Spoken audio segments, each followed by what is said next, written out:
The discussions about West influence in Africa, more than 5 decades after independence, is nauseating. In this video, we'll discuss about the Niger coup, which saw the then President Mohamed Bazoum ousted from power in late July. Let me give you a summary of events before we delve into the major issues. President Mohamed Bazoum is detained at his residence in the capital city, Niamey, by mutinous soldiers. The soldiers, through their spokesman, Colonel Major Amadou Abdarrahmane, says that the decision is aimed at curbing insecurity that has been on the rise since Mohamed took power in 2021. The National Army announces that it is in support of the coup because they don't want, in quotes, murderous confrontation that could lead to a, in quotes, bloodbath. As if that is not enough, the commander of the president's guard appoints himself as the head of the country. How juicy can this get? The European Union announces that they will cut off all financial aid that they have been offering Niger. This is a bit funny, and I will explain later. The ECOWAS, West Africa's trade and political body, issues a demand that President Bazoum be reinstated as the country's president. ECOWAS is just a bunch of clowns. On that 1st of July, Germany announces that all financial assistance the country was offering Niger would be suspended immediately until further notice. On the second day of August 2023, ECOWAS says the former Nigerian military leader Abdul Salamani Abubakar to negotiate with the military to soften their hearts. It is not just that. Nigeria also suspends electricity supply to Niger. And by the way, Niger imports 70% of its electricity from Nigeria. Before we proceed to the analysis, press the subscribe button right away. What is ironic about this whole thing is that Niger's major electricity supply, has an inadequate supply of electricity. How do you feed your next door neighbors, baby, yet yours is starving? The civilians seem to be in support of the coup. They all come out in large numbers for a rally in Niamey. In what seems to be a provocation of the Western Europe and America, they are brandishing and waving Russian flags.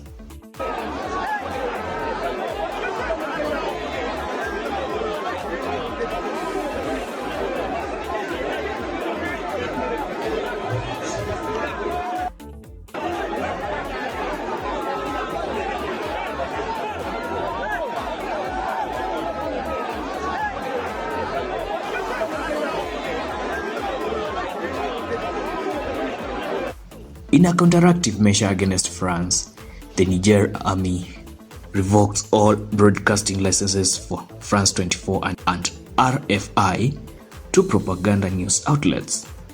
The ECOWAS, France's hugest bootlicker, announces that it is considering military intervention against Niger.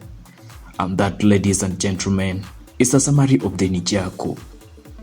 What is the hidden truth in this saga? I will reveal some cold, hard truths that you might never have learned about the French influence in its former colonies. Nigeria is not a French colony, but it has jumped both feet into the murky waters of politics, or politricks, if you like. A massive pipeline was built by Chevron to transport natural gas from Nigeria through Niger and snake its way to Europe. Why? I will tell you why. So, all the natural gas goes to Europe from Nigeria, passing through Niger without any form of compensation to the latter. Niger gets angry and sees this as an exploitation by France and other European countries. Niger says, "No, we are not allowing you to continue sucking us dry, yet we never benefit in any way."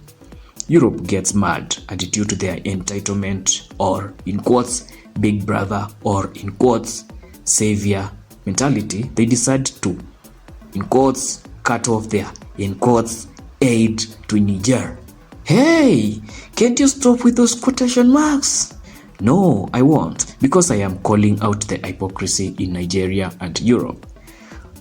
When the ECOWAS was fronting an attack to Niger following the coup, Nigeria was the force behind this. It could not stand the losses resulting from the blockage of the pipeline carrying natural gas to Europe and wanted to, in quotes, discipline Niger. But does it mean that the whole of Europe does not have oil or natural gas of its own? Is Russia a joke to you? Following the fallout between Russia and Western Europe due to the invasion of Ukraine, Russia stopped supplying oil and natural gas to Europe, prompting them to depend on Africa, something which Niger wanted to stop.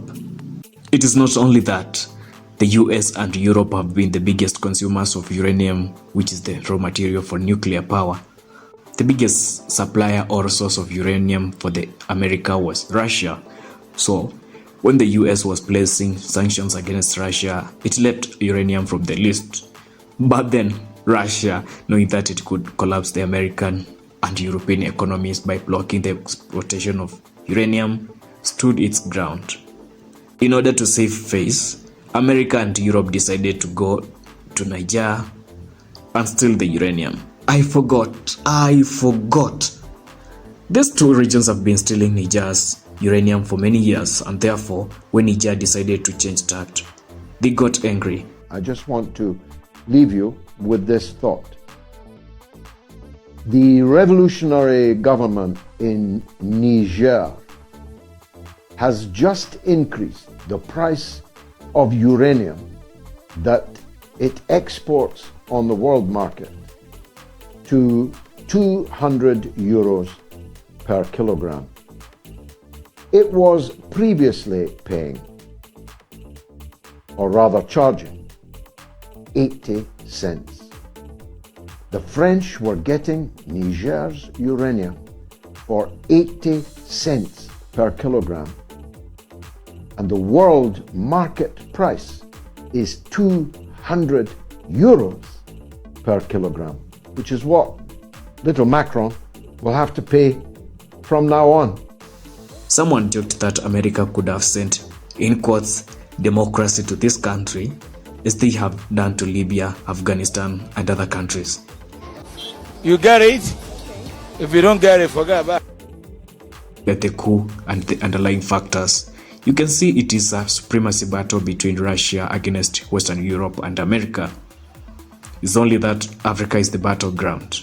See you in the next video.